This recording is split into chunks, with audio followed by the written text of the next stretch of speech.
Welcome to The Explainer. Today, we're diving into a truly fascinating human story. We're going to unravel the incredibly complex web of factors behind India's massive population growth.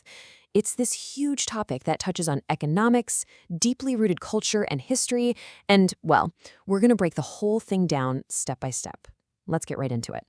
Just take a look at these two Jeeps. On the left, you've got a relatively comfortable, empty ride from back in 1961.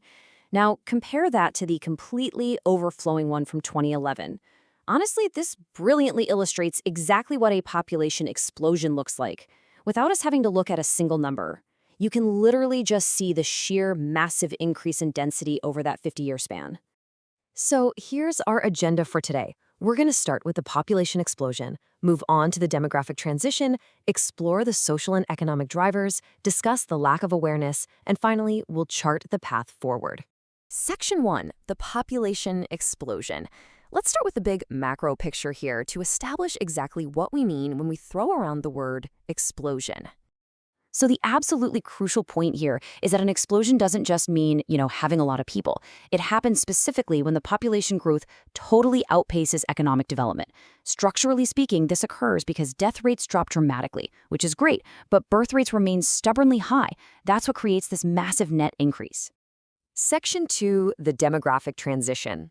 To really understand why this massive imbalance happens in the first place, we need to take a quick look at the demographic transition theory. The story these numbers tell is just absolutely fascinating. If you look at the death rate column, it plummets from 42.6 back in 1901 all the way down to just 7.48 in 2011. I mean, that is a massive triumph of better medicine, sanitation, and modern health facilities. But look at the birth rate. It drops too, sure, but it lags way, way behind, dropping much slower.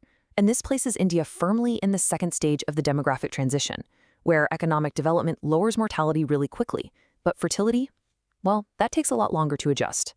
Section 3, social drivers of birth rates. So we know the macro numbers are high, right? But let's actually see how this builds at the family level by digging into the social drivers behind these birth rates. You might be wondering, why do families choose to have so many children?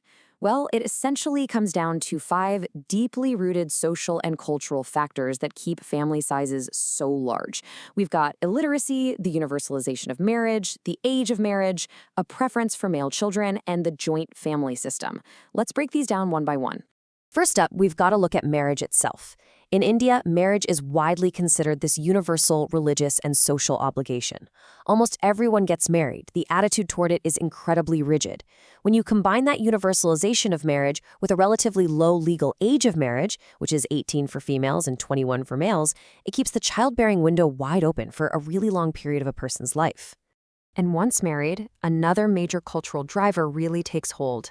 It's called son meta preference. That's a formal academic term for a very simple everyday reality. Many parents will literally just keep having children regardless of how big the family gets until they secure a boy or hit their desired number of sons. Now, add to this the traditional joint family system. Think about it. If you're a young couple in a typical nuclear family, the financial shock of a new baby rests entirely on your shoulders, right? But in a joint family, that financial burden is shared across the entire extended household. There is practically no individual financial responsibility. It completely dilutes the cost, meaning the direct economic hit of having another child is felt much, much less by the parents. Finally, cementing all these rigid attitudes toward marriage and childbirth is the enormously high percentage of illiteracy in the country. Low literacy, particularly among females, is a huge factor here. It makes these traditional practices highly resistant to change. Education usually brings a shift in mindset when it comes to family planning, but without it, these traditional practices just remain totally entrenched. Section 4, economic drivers of birth rates. Let's shift gears for a second and look at the economic realities that are influencing these deeply personal family decisions. It is so easy to look at a large family from the outside and see it as this massive financial drain. But actually, at the micro level, having more children is often viewed as a highly rational economic necessity rather than a burden. Here's why that is. An overdependence on agriculture is a massive, massive factor. Indian agriculture is incredibly driven by manpower. So if your family survives by farming a plot of land, having more children literally means having more hands available for fieldwork. More kids imply a larger labor force. They're seen as an immediate boost to the family's ability to produce.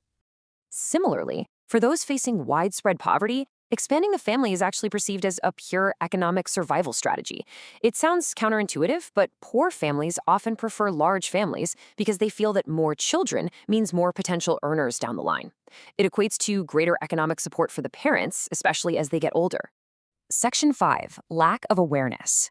And this brings us to a systemic issue that really amplifies all those social and economic drivers we were just talking about. Looking at all these compounding challenges, you might be sitting there wondering, well, why don't these families just plan better, right? Like, if resources are tight, why not intentionally limit the family size? Well, the simple truth is a sheer lack of awareness about family welfare services. While there are programs out there, most people are honestly just ignorant about the availability of the various means and techniques of family planning. If you literally don't know the tools exist or you don't understand how to access them, family planning is always going to remain completely out of reach. Section 6, the path forward. Having looked at the explosion itself and all of its drivers, where do we actually go from here? Is there any sort of silver lining to these massive numbers? Actually, there is. We can totally flip the script on this entire situation by looking at something economists call the demographic dividend. A demographic dividend happens when you have a really high proportion of working-age people compared to the total population. Think about it. A massive working-age population indicates a crazy high potential of human resources. This means that if this massive population is properly educated, adequately fed, and kept healthy, the sheer number of working-age individuals isn't a burden at all. It becomes an absolutely incredible asset that can drive huge economic growth. It becomes human capital. Which leaves us with the ultimate question for you to think about today. Can India provide the right education, health infrastructure, and job opportunities fast enough to empower its massive population?